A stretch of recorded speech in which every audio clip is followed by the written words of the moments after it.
Ayan. So, eto, may pasyente tayo dito, Aerox, at na-overall na to, no?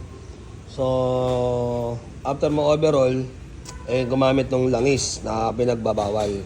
So, ngayon, eto naging resulta niya. Umingay.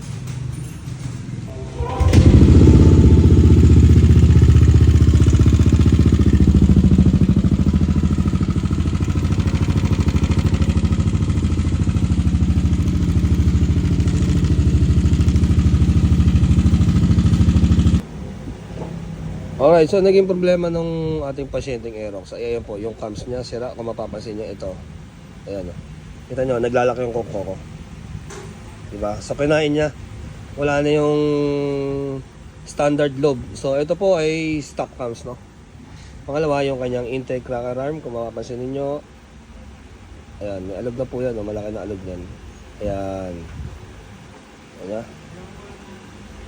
So, ayun yung cause ng kanyang mga lagitik.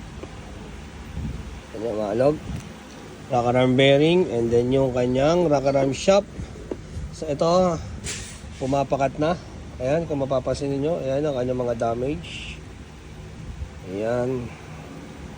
So itong pyesa na to, medyo makati-kati na to mga ka-JXK, no? So make sure ang gagawin natin para makaiwas sa mga ganitong problema, doon po tayo sa trusted na langis, no? Para less gastos tayo. So yung exhaust tracker arm niya, meron ding minimal na konting alog. Yan, yan. So ramdam talaga yung alog niya. Okay. So branded na lang ito mga ka-JXK, no? Hindi ko na lang babanggitin, pero maging aware po kayo. So alam naman po ninyo yan kung anong ginagamit ninyong langis na nakakasira sa motor ninyo. Kung na-experience nyo, alam nyo na po yan. Okay? So iwasan po natin. At syempre, dalhin nyo po sa mga trusted mechanic ninyo kapag may problema at ingay ang inyong mga motor. Okay? So, problem solved. Parinig ko sa inyo yung after ng makina pagtapos natin gawin. Alright? Brut. Kamsing?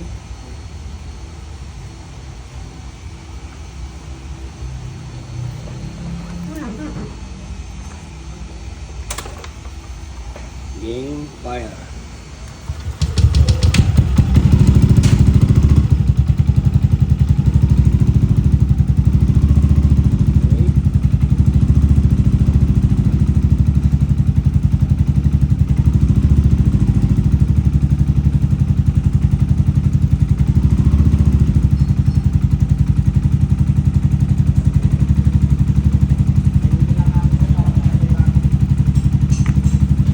Smooth, lagatig, problem solved, brut.